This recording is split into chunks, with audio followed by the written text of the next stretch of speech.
Hi everybody and welcome to SA Rugby Magazine, Part 2.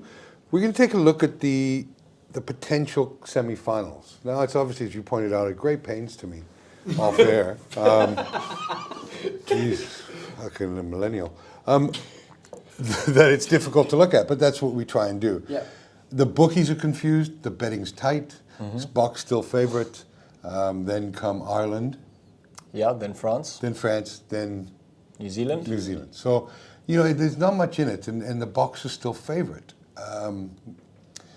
What we're seeing is we're looking at potentially, we're looking at an Ireland versus New Zealand quarterfinal, South Africa versus France, England versus Fiji, and a Wales versus Argentina. Yeah, so. And isn't that just ridiculous? Well, you know, this is the thing about the Rugby World Cup, right? It's that's why the bookies are so confused, because then you've got a Wales versus Ireland in the semi-finals if everything goes to the favourite tag, and you've got an England versus the Boks. You know what this format has actually done though, is it's guaranteed that the final won't be played in the semi-finals. Yeah. Yeah, that's true. You know what I mean? Good call. Yeah. Remember '99? By the time they played France in the final, we were like, psh, whatever, you know. But this is by making sure that some weak qualifiers are in the semis. You make sure that the final is actually a final. Yeah. Look. There's no easy route now to win the World Cup. On this side of the pool, that's for sure. But you know, come the semi-finals. Yeah.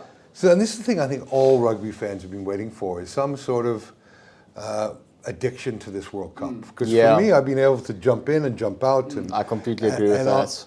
On Saturday was the first time that I got to like start feeling a bit World Cuppy, you know. Did you say cuppy? I said cuppy. And as a Welshman, watching Wales dismantle, beat, annihilate, whatever you want to call it, Australia. And unfortunately for Wales, I think that it's more of a case of Australian complete implosion than a Wales sort of rising and gaining form. Look, make no mistake, Wales played bloody well, but Australia were nowhere. Mate, I don't know. 5 converted tries in Australia are right back in that game. You never know what could happen. We're talking probabilities here. It's a funny shaped talking ball. probabilities. No, look, Australian rugby is a complete mess at the moment. But my last video was just talking about Eddie, and God, he is a Harry Houdini, you know. I think he's already been interviewing for the Japan. I've made no secret of the fact that he shouldn't be the coach. The guy, as we know, chose ego over team, and good luck to him in Japan again. Do you think he's going to take that job? I don't care. I mean, my thing is that I'm old school, right? I'm 56, and I'm about integrity, reasonable integrity, and also a handshake's a handshake. Yeah. He came to Cape Town. A lot of people forget this or don't bring it up. Came to Cape Town, Table Mountain, mate, beautiful. You know, piss off, Eddie. 2 days later, he was gone to England. He is basically, like a lot of people in professional sports, a hired whore. Whoever pays the most money, I'm going. So listen, I'm reading between the lines here, Kev, but I get the feeling you don't really like Eddie Jones. I have nothing against him. I just don't like a man that keeps whinging and complaining and blaming. And Yeah. I'm on the same page with you there. I think his management of the media, we spoke about it last time, has been poor. I don't think the problem in Australia is the coaches. They've had Dave Rennie, great coach. Eddie got a great track record. I don't think changing the coach is going to change much. The management of the media is a problem because he's been talking a big game that he just cannot deliver on.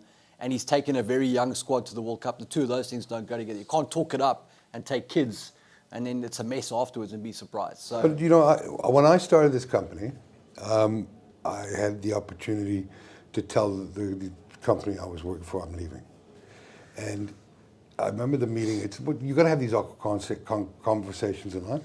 And it was a simple conversation. I asked the guy to come and meet me, told him he was out with his wife the weekend before, and I didn't want to ruin his weekend.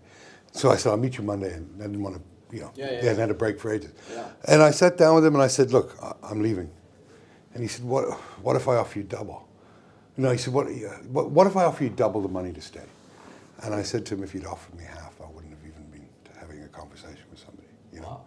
So sometimes it is about integrity. Sure. And what example are we setting to these kids and other men out there that I've just signed with the Stormers? Yeah, Table Mountain, mate, beautiful. Oh, I'm off to England. Now you have to be an absolute douche to go and live in England or London, you know. And they haven't printed enough money for me to leave Cape Town. Yeah. But obviously, there's enough money printed for Eddie to leave anybody, and I don't believe that Eddie has any integrity. And if that's the integrity that people look up to, then good luck to you in life. Sure. So no, I don't have anything against him. He's just a dick. Okay. So we're looking at now, you know, in a jockey parlance, the hands and heels. You know, Okay. We're into the home straight. I think. Why are you looking at me when you say jockey? Because I'm trying to engage with you. Okay, so let's get to the meat of it. All right. If you had £1,000, I won't say rand because it's worthless. Yeah. If you had £1,000, you had to make conscious decisions and reflective actions. Yes. Who would you bet on to win the Rugby World Cup right now? Are you asking me who do I think is going to win the World Cup, or who do I think the good money should go on? Because I'm asking you now. I'll forget the money. Who do I think is going to win the World Cup? The Springboks. Yeah. Okay, no. Keep the money in play. Okay, so then, Because we've spoken about England and the odds on England, 12 to 1. I think that's enticing. Yeah. You know, I don't think that the odds in terms of the number of teams that are in contention and the way that games can flip flop with referees and injuries, the Boks is dicey to put £1,000 on. Okay, so I think it seems enticing. And Kev, you speak about it often when we do our soccer stuff, and you say how these these badges, these names carry a lot of weight. Yeah. And it's the reason that Liverpool in their best 3 years were undervalued every weekend, you know, because historically it's Liverpool. It's the reason Man United are always overvalued. even the Australia versus Wales brand. Again, Exactly. They were even money at kickoff. So for You know- me, yeah, 12 to 1 on England, like, yes, it looks enticing, but England are not, they're not the England of the past World Cup, at least, you know. And the fact that I'm looking at it and thinking, wow, maybe Fiji on their day could even run them close. For me, that's a sure sign that you don't put your £1,000 on England at 12 to 1, as enticing as it may seem. You know, I know we cautioned against betting on the Boks in the last game. For me, I've got a lot more certainty almost. It's a tough one. I would have loved us to beat Ireland, but I have a lot more certainty now that we will beat France, go through to the semis, than I would have had us playing New Zealand, right? I get that and I agree with you. So one of the things that we spoke about was like betting on an outright winner quite far away from the time a lot can still go wrong. We're now all we've got left is Tonga, who we should beat comfortably. For me, if I had £1,000, I would put it on the Springboks, you know?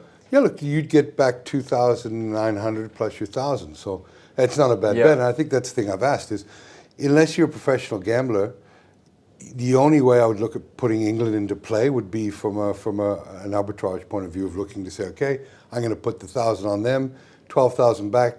They get to the semi, and I look to lay that bet off. Yeah. You know, that's the only way for me England are in play. But you're not putting all your eggs in that England basket. Not a chance. So just while we're on that thing, so what I'm saying, Ol, is that they play Tonga, Bongi Mbonambi gets injured in the first minute, he's out the World Cup. And you go into the semi-final against England with Dion Fries, your starting hooker. Yeah. Have you seen the size of Andre Pollard's neck, though? Well, you look in betting. Each player has a statistical and a numerical value. So, how many points is Mbonambi worth on the field? So here's the way I look at it, right? Yeah. If you are not sure about your goal kicking, then you have to score tries. How do the Boks score tries from driving balls? If you can't win a line out, how do you score from a driving ball? So I would say hooker is crucial for our situation. And the fact that we've had two of the world's best hookers in tow through Russie's reign has underpinned the success. But in terms of monetary value in betting, and I won't get into it because it's a very complicated thing, Mbonambi's worth less than half a point again. And Marks is worth about 3/4 of a point. Okay. You know, so when you look at the effect of that on a game, the guy to me that has the X factor, and certainly is in rugby, is probably worth 3 to 4 points. Is someone like Andre Pollard, and so that's why he's so crucial to this makeup, because it's fitting into we're now in the finals, right? You lose, you go home, and if the Boks showed beautiful physicality in the game. And I agree with Ollie. If I had to put £1,000 on any team right now, it would be the Boks. I agree with Ollie completely. They look physically strong. Even if they lost, like you say, you want to throw up what-if permutations. So Mbonani goes out in the first minute. Now someone else will come in. And yeah, is he world class? No. But he's only worth half a point. And the Boks can get it done other ways. I know you don't agree with me. It's an interesting take. Mbonani's not worth anything more than half a point to any handicap system I've ever seen. Okay. So I like your bet. I'm not making it. There's still. What bet would you make though, Kev? Would you put £1,000 on the Boks to win the World Cup?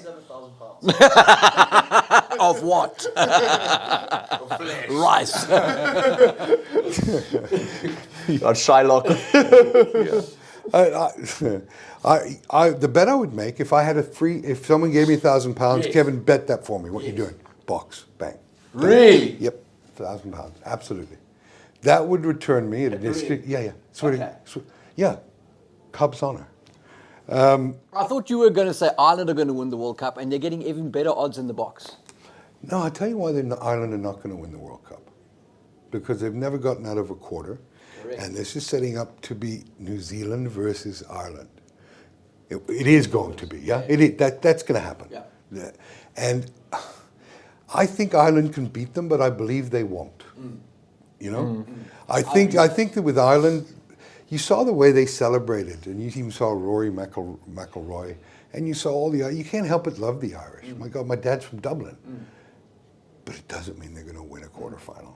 They never have. And they might not in this tournament. In fact, if you said to somebody, Ireland definitely going to win a quarterfinal and beat the All Blacks in the quarterfinal. I have problems with that because like anything else, as soon as they put on that black jersey, then the psyche. Quarterfinals, the Ireland, and to them, they probably would have felt that they've accomplished so much by winning their group. And when teams feel that they've achieved a lot by doing so little, you know, the Boks have won the World Cup 3 times. They are seasoned masters. If they fluke it, they beat New Zealand, okay? They smash Wales in the semis. And they fly into the final. Easy. I'm just keeping it real. Easy. They fly into the final against the Boks. What happens? Boks destroy them. Agreed. Absolutely destroy them. But I understand your we're on the reservation, sans Bongi Mbonambi. About sort of outright I winner just now. love when you speak French. Yeah, I do like that. Très magnifique. Look, so that's the question I asked. You got to remember, take the millennialness out of this. 1,000. There's 1,000. Make a bet for somebody. It's not your money, so you don't give a toss. So who? But if you get the winning. Oh, yeah. If it's somebody else's money, yeah, sure. Sure, why not? If it was my £1,000, though, I don't know, man. It's a lot of money to put on a return of what? 29 to 10. Yeah. 28 to 10, whatever. It's almost a 300% return. Look, not I'm bad. taking the Boks. Yeah, look, you've made that clear. And you have shown so much conviction in the show, I'm almost proud. Money boy strikes again. But look, we're now in the business end. It's so exciting. But Don't you want to talk about Wales' chances? well, like I think I did say we might have edited that because I messed up, but it was the proudest day other than having my children, and it was seeing Wales dismantle Australia the way that we did. They were nowhere. But I'm also a realist. When we beat an Alistair Coetzee-led Springbok team, I felt a certain amount of pity, and it wasn't cause for celebration because the Boks were at their lowest. And I don't celebrate wins against teams that are at their lowest. And Australia are certainly at their lowest. Wales played well. I was so proud, and the adrenaline and the excitement. But look, Australia they couldn't beat a women's Australian rugby league team right now. Controversial. That is a negative, mate. Look, they are, yeah. So, what are Wales' chances? Slim to none, and Slim's leaving town tonight. So, I like that. we'll beat Argentina, I believe. We should beat them. Argentina have looked a shadow of their ability in this World Cup. But then we're going to come up against Ireland.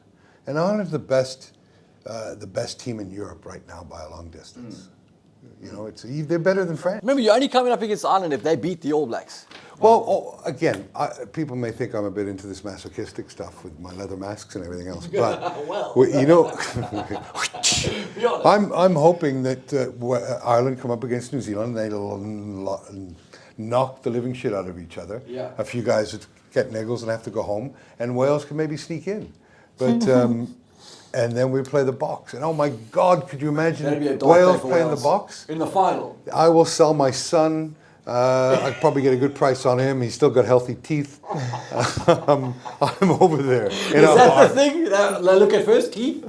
Like on the black market, they're like, okay. I don't know, but I'm assuming I've spent a fortune in his dentures. So that's a return on investment, right? The Maserati goes, the two dogs, the Labradoodle, the dwarf Labradoodle, it's all going. I'm over there. Right? And I'll get the winner tattooed on a part of my body that no one should see. Yeah, so Wales have no chance. And I've been saying that all tournament, and it's working for me. So I'm not going to break with tradition now, Stick right? with it. Yeah. But you know, one thing, you remember last year, guys, I did the tattoo? Yes. The last World Cup. I bet a few people that if Wales lost to South Africa in the semi-finals, I'd get a South African tattoo, and there it is. I am going to put, I'm going to get, if South Africa win the World Cup, no, you got to be spontaneous. Oof. If South Africa win the World Cup, I will get my car wrapped in a Springbok flag or a reasonable. Look, there's an out here. Our third kid is predominantly white. And a white Maserati. Tiny little logo. But here's where there is an out. With green rims. I'm going to let the people decide which wrap I should get. Okay. Yeah.